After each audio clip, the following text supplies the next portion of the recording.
Howdy. Wanted to make a quick video on my IMO, or biological sort of nutrient fertilizer that I make. IMO stands for indigenous microorganisms, and I know there's a lot of complex recipes in KNF, Korean Natural Farming. I have found that just a simple bucket with a lid and a ferment using things from my garden is a great way to cultivate IMO.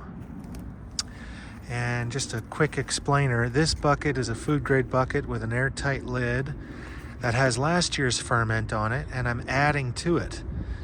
So I've added a mushroom that was flowering in my garden, some vetch flowers. I put some fennel in there and stirred it up. I'm going to add some sage, some dandelion stems and leaves, as well as some oregano, and then a nice scoop of humus, or decomposed wood chip, from the garden that's full of microbes. And the plant matter and the mushrooms and the things I'm adding today will act as food for the IMO. And you can really use just about anything in these ferments. You can use biological or organics from the grocery store.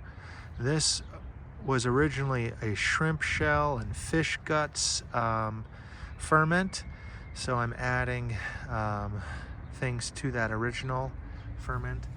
This I will let digest for a few weeks, and it will be, if you make it in April or May now, it will be ready for your June and July fruiting crops like tomato, peppers, corn, beans. And it's a great inoculant for your garden. Really helps build a resilience in your garden, and that includes drought resilience, but also just it helps build your soil over time, especially if you're adding high carbon like wood chips to your system. This ferment works really well in tandem with this, because this ferment starts to break down this material much quicker than it would without this. And you're creating soil, and if you're growing perennials or any tree, food forest system, this is, I think, a really great input, and it can be low cost to no cost. But yeah, I'll show you just adding that humus. I'll let it add some water too to top it off. But let me know if you've experimented with ferments. There's a lot of videos online about it.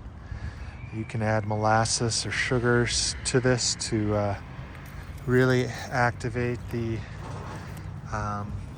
bacterias and microbes that are going to break this down and turn this into plant available nutrients.